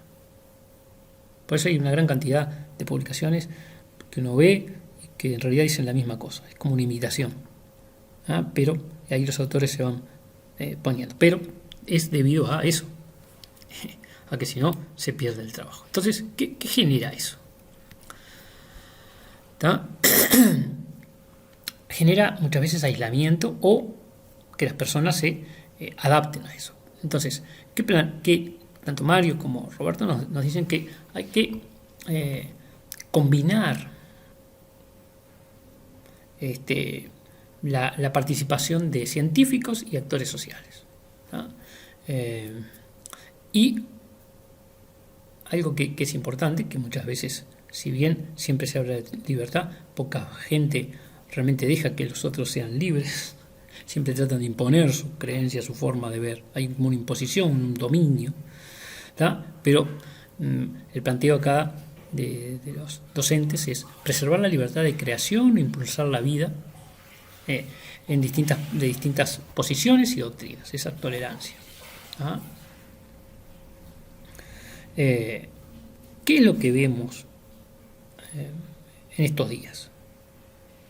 Bueno, en estos días, debido a la pandemia, no es exacto lo que voy a decir, pero previo, y me temo que luego que pasen los impactos, porque el ser humano le cuesta aprender y a cambiar de posiciones, eso es algo muy personal, pero digo, lo que se veía, digamos, previamente, siempre el discurso es a obtener resultados de corto plazo, ¿tá? En aquellas cosas que producen un beneficio económico, algo que es visible, ¿tá? Y a un poco denigrar o poner en segundo plano, ¿tá? Todo lo que es la parte pura o lo que ellos plantean, la compleja trama intelectual de interacciones que ha hecho de la ciencia un aspecto significativo de la vida social. Es decir, la ciencia como algo que pueda dar fruto para un beneficio a corto plazo y perder toda esa trama intelectual del conocimiento. Entonces, obviamente, como la agenda de investigación está dado en general no es tanto por los científicos, sino por aquellos que tienen la capacidad de financiar y planificar, ¿tá? Economistas y planificadores. Entonces, allí aparece como una tendencia de justificar la inversión en ciencia a través de un cálculo directo de costo-beneficio. ¿Cuánto es esto para beneficiarnos en tal cosa? Que tal vez estará muy bien para una empresa, pero la ciencia, el desarrollo de investigación, no es una empresa, ¿tá? Pero, ¿qué sucede? La pertinencia de la investigación no es juzgada muchas veces por los propios científicos, sino que es juzgada por los planificadores y economistas. Pero como ellos no son científicos, ni siquiera están en las disciplinas que se pretenden investigar, aún dentro de los propios científicos las disciplinas son variadas y por lo tanto no todos pueden calificar todo. Entonces ellos, desde el punto de vista económico, como hace todo economista, plantea las situaciones en parámetros, en índices, algo que sea simple, fácil de entender y contundente que les permita tomar las decisiones. Y eso ha sido, al decir de Markarian y Jevor, peligroso. Yo diría que muchas veces para algunas áreas ha sido nefasto. Y eso se lo planteaba en esa época para discutir, ¿tá? Pero sigue siendo totalmente actual. Este artículo es del año 1999, estamos en 2021 y es totalmente actual este tema. Estoy hablando en cualquier área de la ciencia. ¿Qué pasa entonces con los investigadores? Que ante esa postura, ante esa presión, hay distintas reacciones del que es presionado, o sea, los investigadores. ¿Tá? Entonces hay algunos que de alguna manera se aíslan. ¿Tá? Obviamente uno se retira al ámbito de trabajo, los laboratorios, ¿no? O el escritorio, y trabaja de alguna manera aislado y bueno, derrotado obviamente por ese sistema, ¿ah? Que como maneja el sistema de costo-beneficio, en ningún momento toma en consideración la calidad intelectual. Después hay otros investigadores que manejan ese tipo de presiones, se adaptan, encuentran las grietas, encuentran las formas y se adecúan a los patrones de evaluación. Como les decíamos, entonces se imita para publicar mucho, se hacen las cosas más sencillas también para publicar, pero obviamente no se profundiza, no hay una investigación de calidad y novedosa. ¿Tá? Entonces, acá los autores plantean que eso no es compartible, ¿no? Ni estar aislado, ni adaptarse con cierta cintura a las condiciones imperantes. ¿Tá? Porque ellos piensan, ¿no?, que obviamente hay que preservar la calidad y defender los criterios de evaluación para que no se desnaturalice. La visión costo-beneficio desnaturaliza la actividad científica. ¿Tá? Pero tampoco sirve estar aislado. ¿Ah? Entonces hay que preservar la calidad, mantenerse con la calidad y dar la lucha, hablando pronto y mal, para que la evaluación sea correcta, que no tienda a eso. Eso es una lucha muy importante. Yo no les muestro acá pero hay en muchas universidades donde los docentes se les aparece, están como indexados, tantas publicaciones, tantas cosas, tanto de aquello, que no está mal decirlo, pero si uno evalúa con eso, entonces piensen ustedes, uno puede tener menor calidad para publicar más, ¿tá? Y de alguna manera mantener su empleo. Entonces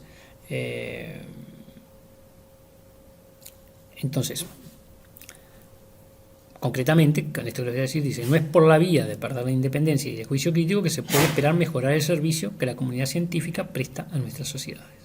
¿Tá? Es decir, o entregarse a esa visión economicista de la ciencia, ¿tá? O de otra manera aislarse porque nunca llega a la sociedad.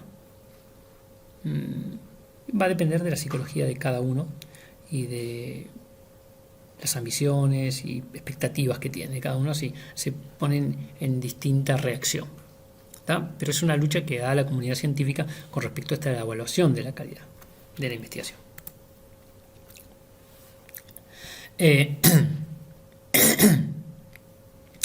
Entonces, como una de las cosas gravísimas, que creo que ya lo he comentado, pero como lo repiten los autores, lo vuelvo a hacer, y es que esa visión economicista cuestiona el hecho de hacer ciencia básica en los países pobres, en este caso América Latina. ¿Ah?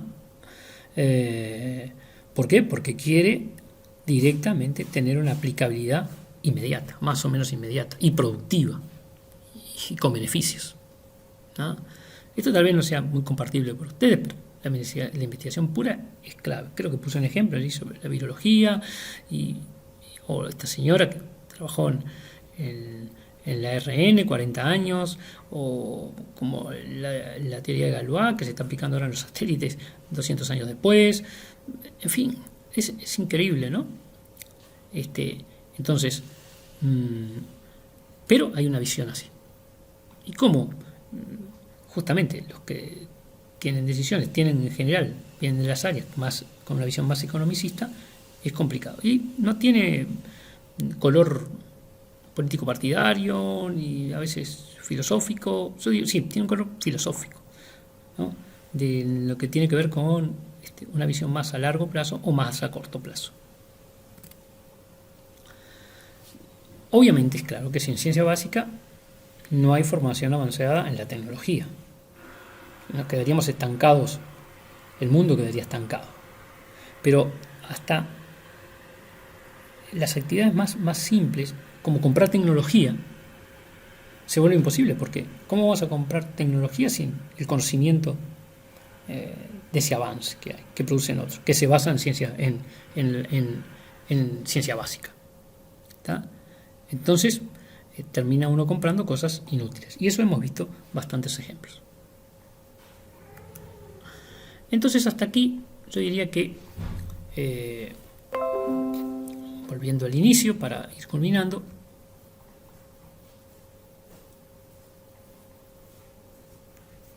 a ver acá la diapositiva del inicio, acá, hasta aquí, para que digamos, para culminar este video, hemos visto, entonces yo creo que con mediana profundidad, estos aspectos sobre el trabajo científico, las visiones de la evaluación, de la agenda, las características que tiene que tener, o deseamos que tengan, y que espero que calen en ustedes fuertemente, esa característica del trabajo intelectual, ese amor al conocimiento. Y bueno, con esto estaríamos entonces culminando lo que sería este segundo encuentro de herramientas del trabajo intelectual. Bueno, un gusto haber compartido esta charla y bueno, quedamos a las órdenes.